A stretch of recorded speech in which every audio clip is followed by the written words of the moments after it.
জালিমকে সাহায্য করা আজকে আমাদের জন্য ওয়াজিব হয়ে পড়েছে। যদি আমরা জালিমকে সাহায্য না করি তাহলে আমাদের সমাজের মধ্যে, রাষ্ট্রের মধ্যে কোনো শৃঙ্খলা ঠিক থাকবে না। এজন্য আমাদের প্রত্যেকেরই উচিত যে ব্যক্তি জালেম তাকে সাহায্য করা। আল্লাহ রাসূল সাল্লাল্লাহু আলাইহি ওয়াসাল্লাম বলেছেন, তোমরা তোমার ভাইকে সাহায্য করো, চাই সে জালেম হোক অথবা মজলুম হোক। তখন এক ব্যক্তি আরজ করল, ইয়া রাসূলাল্লাহ, আমি তো মজলুমকে সাহায্য করব, কিন্তু জালেমকে কিভাবে সাহায্য করব? তখন আল্লাহ রাসূল সাল্লাল্লাহু আলাইহি ওয়াসাল্লাম বললেন, তুমি তাকে যে অত্যাচার করতেছে সে অত্যাচারের বাধা দাও, আর এটাই তার প্রতি তথা জালেমের প্রতি তোমার সাহায্য। সহিহ বুখারী এবং মুসলিম শরীফে এই হাদিসটি আসছে। আজকে আমরা লক্ষ্য করতেছি আমাদের সমাজের মধ্যে দিন দিনে জুলুমের পরিমাণ বেড়ে যাচ্ছে, আর আমরা বাধা দিচ্ছি না। এবং আমাদের দেশের মধ্যেও দেখা যাচ্ছে জালেমের যারা ক্ষমতাসীন তারাও সাধারণ মানুষের উপর জুলুম করতেছে, আর আমরা কিছু বলতেছি না।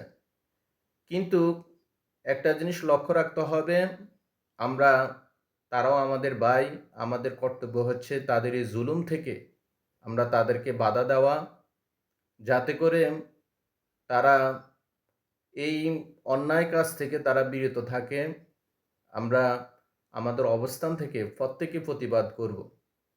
আমরা যদি জালেমকে বাধা না দিতে পারি তাহলে আমাদের সমাজের মধ্যে সুশৃঙ্খলা ঠিক থাকবে না। সমাজের মধ্যে অত্যাচার, অনাচার, ব্যভিচার, জুলুম নিপীড়নের পরিমাণ আরও অনেক বেড়ে যাইবে। এই কারণে আমরা যেভাবে হোক, যে জুলুম করে, যে অত্যাচার করে তাকে আমরা বাধা দিতে হবে। আর বিশেষ করে যারা ক্ষমতার লোভে, ক্ষমতার মোহ পড়ে সাধারণ মানুষের উপর জুলুম করে, তাদের এই পরিণাম অত্যন্ত ভয়াবহ হবে, অত্যন্ত মারাত্মক হবে। এই কারণে তাদের উচিত কোনো অবস্থাতে কোনো সাধারণ মানুষের উপর জুলুম, নির্যাতন, নিপীড়ন করা, তাদেরকে শারীরিক মানসিক কষ্ট দেওয়া তাদের জন্য কখনো সম্মুখীন হবে না। অতএব আমরা যারা জুলুম করতেছে তাদেরকে এই কথাবার্তা বলার পরও তারা মনঃক্ষুণ্ণ হবার কোনো কারণ নাই, বরঞ্চ তাদের ইসলাহের জন্য, তাদের সংশোধনের জন্য আমরা এই সমস্ত কথাবার্তা বলি। অতএব জুলুম থেকে নিজেকে যেভাবে হোক গুটিয়ে রাখতে হবে, জুলুম করা যাবে না।